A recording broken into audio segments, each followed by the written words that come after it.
Olá, estamos em mais um programa Viver Direito, sempre com um convidado especial. E essa é uma oportunidade de Deus para instrumentalizar você enquanto cidadão e sujeito de direito. Então, fica com a gente.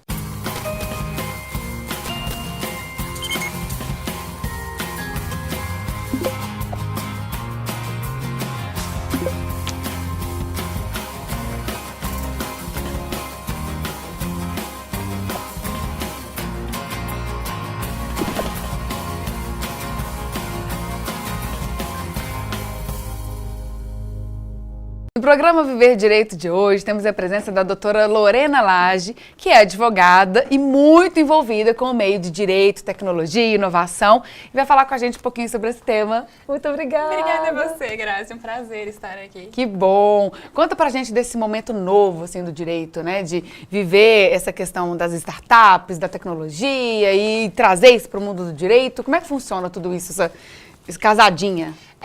É uma casadinha difícil, na verdade, nem é tanto uma casadinha. A coisa é realmente muito nova para o direito, falar de tecnologia, inovação, trazer um pouco desse mundo para o direito que é tão tradicional, que está anos-luz atrás do que está acontecendo hoje, é muito complicado. Por óbvio, o direito sempre regula só depois que a gente tem o problema, que a tecnologia já aconteceu, que tudo passou. Então, esse é um grande problema que a gente vive hoje. Mas a gente tem movimentos muito importantes que estão tentando essa aproximação. Inclusive, dentro da OAB tem uma comissão, Exato, não tem, de startups? Exato, já vai fazer um ano, tem a Comissão de Direito para Startups da OAB-MG, que é uma comissão que está assim, super à frente, engajada em vários movimentos, em várias palestras, workshops, muitos movimentos mesmo para interagir esse meio do direito com a tecnologia. Então, a gente fica muito feliz porque alguma coisa a gente tem agora, a gente consegue mostrar para as pessoas, para os empreendedores, que a OAB e que o advogado são, na verdade, um parceiro do empreendimento deles, do projeto deles, da startup. Então, tem sido algo muito legal, mas é algo muito recente ao mesmo tempo, muito novo, e que a gente está aprendendo a cada dia como aproximar. Porque a casadinha não é fácil. Entendi. Realmente é um meio muito tradicional, mas que a gente, aos poucos, está conseguindo levar. Por exemplo, um pouco eu lembro que eu participei de um evento da Conferência da Advocacia Mineira em Juiz de Fora, e tinha do ciclo de palestras era sobre da comissão de startups. E eu lembro de um momento que eles falaram até da questão do papel, né? De tirar o papel, de sistematizar, de organizar. Isso também tem a ver, né, com essa inovação. Tem Traz muito um pouquinho. A ver, sim. Eu principalmente atuo também com a parte do direito digital. E esse é um grande problema que a gente fala, tem até uma divisão, né, a binariedade aí, do meio tradicional que a gente brinca e do meio de inovação e das startups. Então, tem as empresas tradicionalíssimas e hoje em dia tem esse movimento muito grande das startups, das empresas mais de base tecnológica, né? E realmente esse é um grande problema. A gente tenta falar disso para as empresas tradicionais, elas têm até receio. Não, eu preciso de papel assinado, sendo que hoje a gente já tem, o contrato pode ser assinado eletronicamente sem qualquer problema, com o mesmo valor, dependendo com um valor até melhor, pela questão de provas, né? Tem vários sistemas de startups que conseguem colocar lá o local que foi assinado, o local geográfico, as pessoas que foram assinadas, quem estava envolvido, com maior segurança até do que no papel, no físico, né? Então, na verdade, é uma coisa muito boa. E o que eles vêm trazer de inovação, então? Assim, quais são as ideias que já estão surgindo? A gente tem muitas ideias, assim, o tempo todo. Eu brinco que quando a gente vai em uma comissão criativa. Dentro da comissão, a gente tem vários eventos que a gente quer envolver esse meio do direito com as startups. E aí a gente tem até as startups jurídicas, que são as law techs ou legal techs. Essas startups têm um movimento bem forte, são muito importantes para nós do direito, porque permitem várias soluções para o nosso dia a dia. O meio jurídico, ele é muito tradicional, ele é muito mecanizado, né? A gente faz várias coisas que não envolvem tanto a nossa atividade cognitiva, mas muito mais o copiar e colar, coisas que o robô poderia fazer. E tudo que um robô pode fazer, a startup pode achar uma solução de base tecnológica, a empresa pode achar uma solução. Para acelerar pouco esse trabalho. Exato. Então, a gente tem várias startups jurídicas, lawtechs e legaltechs, que facilitam o nosso trabalho. E que às vezes a gente nem percebe que é mecanizado, não é? Não percebe. A gente já está acostumado a fazer aquele papel que a gente pensa, nossa, é nosso trabalho como advogado fazer isso. Mas não necessariamente. O que já está lá sempre, por exemplo, o cabeçalho da petição, é sempre aquele mesmo cabeçalho. A gente tem que preencher algumas poucas informações. Então, tem várias coisas que podem facilitar o nosso dia a dia. E deixar a parte intelectual para o que realmente É intelectual, que é o nosso estudo. Exato, esse é o grande ponto. Os advogados às vezes ficam muito assustados, porque tem gente que fala, o advogado vai acabar. Não vai acabar, nossa atividade cognitiva é extremamente essencial. O advogado é essencial, a gente precisa até ensinar a máquina não sabe sozinha. Nós é que treinamos a inteligência artificial para fazer o que a gente faz. O que a máquina vai conseguir fazer é o que é mecanizado, o que é óbvio por fazer. Mas desenvolver teses, utilizar a atividade cognitiva que a gente precisa, nós, advogados, é que temos que fazer. Então, essas startups são extremamente importantes para nós. Eu faço parte da AB2L, que é a Associação Brasileira de Law Techs e Legal Techs. E dentro da AB2L, lá no site da AB2L, vocês podem ver, tem o radar da AB2L com todas as startups jurídicas.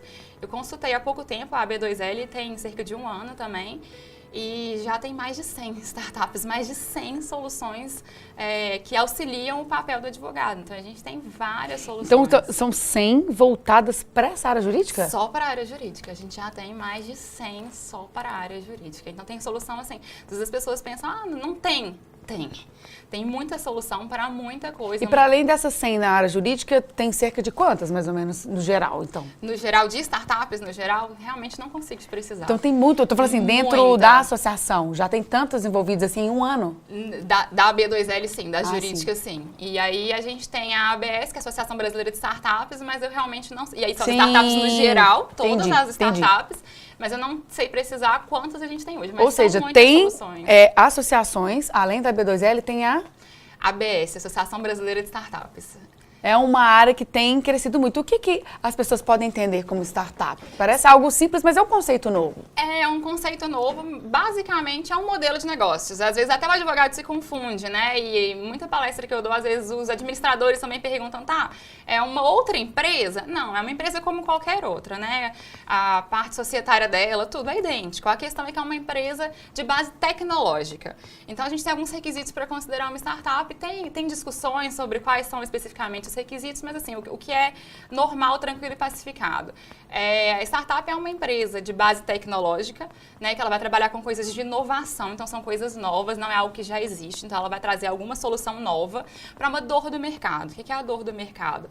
É algum problema que a gente tem, alguma coisa que a gente faz no dia a dia, o grande exemplo aí a gente tem o Uber, o Cabify, as empresas de locomoção. A gente tinha um problema de locomoção, nem todo mundo se adaptava à forma que existia, usava ou transporte público ou o transporte de táxis que já existia. E aí eles viram essa dor no mercado. Olha, a gente tem um buraco aqui que a gente pode inovar e trazer uma plataforma que vai ligar... Então são startups? São startups. Essas empresas também são startups. Então elas vão trazer, elas têm recursos enxutos também. As startups são muito conhecidas por isso, porque você não precisa ter dinheiro. Muita gente pensa, eu preciso ter dinheiro para empreender, para ter o meu negócio, para ter uma startup. Não. A startup já é conhecida por recursos enxutos, por não ter condições mesmo. Ela vai, a gente chama do bootstrapping normalmente, ela vai do recurso próprio, tentando empreender, usa de processos de aceleração. A gente tem incubadoras, pré-aceleradoras, aceleradoras, que são empresas que auxiliam as startups a desenvolver todo o seu processo. Vamos deixar as pessoas curiosas para o segundo bloco, porque já acabou o nosso primeiro bloco, nosso tempo, e temos muito assunto pela frente, porque isso é algo muito interessante e atual. Então fica com a gente.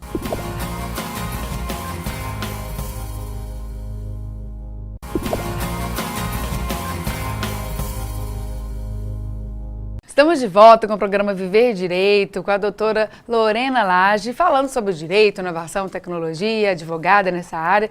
E como é que tem sido? A gente falou no primeiro bloco, agora encerramos o primeiro bloco falando que são empresas, né, startups de capital enxuto, mas que tem outras que são aceleradoras que vêm para poder investir, auxiliar. Como é que funciona isso?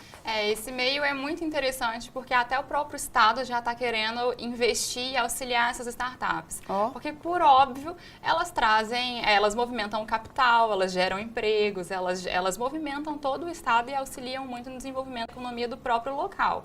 E aí, desculpa interromper, quando fala de inovação, as pessoas pensam, gente, mas não tem mais nada para inventar. Direto acontece alguma coisa assim, tem alguma coisa e fala, gente, olha só, o povo não sabe mais o que inventa. E sempre tem alguma coisa, sempre tem uma brecha brecha que a gente pode tem. potencializar, né? Exato. A tecnologia está envolvida em tudo. Então, tem várias coisas que a gente ainda faz hoje de forma mecanizada, como a gente falou no primeiro bloco, que a gente pode facilitar a nossa vida. Normalmente são as coisas simples, né? Coisas muito simples do dia a dia, rotineiras, que resolvem um problema grande nosso e facilitam o nosso dia a dia. A gente tem vários aplicativos no celular hoje que são de startups que facilitam o nosso dia, na verdade. Então, a gente tem muita coisa, muita ideia para desenvolver e todos os dias nos programas que eu costumo dar mentoria, que eu costumo auxiliar os empreendedores, eu sou sempre surpreendida. Eu sempre saio assim mais empolgada do que as próprias pessoas que eu fui ajudar de tanta coisa legal que eu ouço e vejo de soluções que tem pro meio tecnológico e que podem facilitar o nosso dia a dia. Ótimo. E como é que as pessoas procuram, assim, vocês ou algum segmento? Como é que funciona isso? Preciso de uma mentoria, preciso de um auxílio, porque às vezes a pessoa nem sabe o tanto que ela precisa ou não. Como é que funciona o atendimento desses escritórios e essa ideia de juntar startup? Essa dinâmica. É bem interessante porque eu vejo que é muito diferente do meio tradicional, do meio das empresas tradicionais. As empresas tradicionais, infelizmente, até para nós advogados, tem uma cultura de só procurar o advogado quando tem o problema. E a gente tem visto recentemente que as startups não. As startups, elas não querem problemas, elas não querem ações judiciais, porque elas sabem que são demoradas e elas não querem se envolver nisso. Então, para nós advogados, recentemente, de um ano para cá mesmo, assim, eu tenho visto uma transição bem legal delas quererem nos procurar para ter o preventivo. Então, elas trabalham muito com o preventivo e elas sabem que elas precisam de ajuda. Elas querem desenvolver um empreendimento, elas querem desenvolver o negócio delas, evitando qualquer tipo de problema possível. Eles querem só focar no negócio e esquecer toda a burocracia e toda a parte que pode dificultar ou atrapalhar o negócio deles para conseguir levar adiante aquele projeto. Então, eu acho muito bacana esse modelo da startup de procurar o advogado. Normalmente, essas startups, elas costumam procurar, quando eles têm só a ideia, uma empresa que os auxilie na incubação, normalmente é uma incubadora que faz a incubação daquela ideia para auxiliá-los a desenvolver. E nesse ambiente, normalmente tem empreendedores, pessoas já com experiência, que vão auxiliar nesse caminho, do que elas têm que fazer, como que eles têm que validar aquela ideia, como que eles podem desenvolver aquela ideia, desenvolver algum tipo de protótipo, se for o caso. E aí tem as pré-aceleradoras, que vêm no estágio depois, quando a startup já está começando a tomar forma. E o nome é isso? A empresa, ela se denomina empresa de aceleração? Exato. É um termo técnico? É um termo técnico. O que seria essa incubadora? Vamos traduzir isso em termos leigos. A gente tem, basicamente, a incubadora, a pré-aceleradora e a aceleradora. Essas empresas auxiliam o empreendedor, mas cada uma em um momento diferente do empreendedor. A incubadora na fase de ideação, que a gente chama da ideia mesmo, olha, só tem a ideia. Não tem nem noção como fazer uma empresa, como que eu posso desenvolver essa ideia, o que eu vou fazer. Então, você vai procurar uma incubadora. A pré-aceleradora é quando você já acabou de sair de uma incubadora ou você desenvolveu a sua ideia, mas você ainda também está perdido e quer acelerar um pouco esse projeto. Então, você vai para a pré-aceleração. E a aceleração para as startups já estão mais maduras. Elas já têm o produto desenvolvido, elas já têm, se é uma plataforma, por exemplo, elas já desenvolveram a plataforma, elas já estão rodando aquela plataforma e querem desenvolver e acelerar as vendas. E aí é a aceleradora. E o que objetivamente essas empresas de fato contribuem? Por exemplo, uma incubadora vai me ajudar na minha ideia. O que ela vai fazer para me ajudar com a ideia? Ela vai me orientar? Ela vai fazer alguma coisa por mim? Ela vai, basicamente, com várias técnicas e pessoas preparadas para poder orientar, mentorar e te dar respostas. E nem sempre respostas. Às vezes, te colocar mais dúvidas para você se desenvolver mais, para você correr atrás, você enquanto empreendedor correr atrás, para acelerar o seu processo de estimular realmente as suas reflexões, para ver se vale a pena ou não vale a pena, o que dá para eu fazer mesmo com essa ideia ou não, é uma ideia que pode ser caminhar ou não. Exato, e aí são sempre pessoas técnicas de todas as áreas que são necessárias. Então tem pessoas do marketing que vão chegar lá e incentivar e falar da parte de marketing. Eu costumo ir para falar da parte jurídica para vários desses processos de aceleração, incubação, e falar, olha, quais são os problemas que você tem que tomar cuidado, como você pode fazer, como você vai resolver, quais são as soluções para aquele negócio. a parte de finanças, vai ter sempre alguém responsável para poder te auxiliar nesse momento também. Então são pessoas técnicas que já entendem daquela área, que já têm algum tipo de experiência para poder passar para o empreendedor, para facilitar esse caminho dele, para que esse caminho dele seja mais rápido e que ele consiga entender todos esses pontos que são Acaba importantes sendo um pro negócio. processo interdisciplinar, então. Aí um indica para o outro, vocês têm parceiros? Sim, e é um meio muito legal, porque é completamente diferente do meio tradicional. As empresas se abrem muito, as próprias startups. Então, a gente tem várias startups muito famosas aqui em Belo Horizonte também, por exemplo. A gente tem a Max Milhas, que já facilita muito aí muita gente. E várias dessas empresas, elas se abrem. Elas abrem, assim, total as portas para poder auxiliar o empreendedor. E isso é uma troca muito legal. E até investir, né? Isso. E aí os empreendedores que estão começando, que estão chegando agora, procuram até essas próprias empresas, entram nessas empresas, auxiliam, indicam para pessoas que podem ajudar. E é um meio muito colaborativo, extremamente colaborativo. Sigiloso também? Porque, Não, por exemplo, você nem vai um contar a pouco. sua ideia. É uma ideia. pouco. E você conta a sua ideia assim, sem um termo de compromisso, de confidencialidade. Como é que é? Essa é a primeira pergunta que eu recebo de qualquer empreendedor. Todo empreendedor sempre fala, como que eu protejo a minha ideia? Olha, não tem como proteger a ideia. Proteger a ideia em si, ninguém vai conseguir proteger. E o que a gente fala nesse meio é... Ou seja, acelera! Isso aí, é esse o pensamento. Executa a ideia. Você vai executar a sua ideia. A ideia por si só não é protegida. Então, o empreendedor tem que executar a ideia. Porque quantas pessoas têm ideias e fica aí, né? Exato. O que importa é a execução da ideia. Então, o empreendedor vai sempre acelerando para fazer rápido, para colocar rápido a execução e encaminhar. Então, isso é muito legal, extremamente legal, porque eles são muito colaborativos, eles não se importam, eles falam da ideia. Eu, enquanto advogada, diferente de muitos outros advogados tradicionais, eu estimulo a falar. Eu falo que o networking nesse meio é muito mais importante, é muito melhor o empreendedor falar sobre a ideia dele, porque às vezes do lado dele vai ter um investidor. Quanto mais você colabora, mais alguém colabora com você. Exato, e nesse meio é perfeito isso. Lorena, muito obrigada por ter vindo, Grazi. por ter assim, nos esclarecido tanto. Vou deixar aqui o contato dela para que vocês possam, né, tiver alguma dúvida, pode entrar. E quero agradecer mesmo, porque a dica já está dada. Tem uma ideia? Execute essa ideia, no mínimo. Até a próxima, fica com a gente.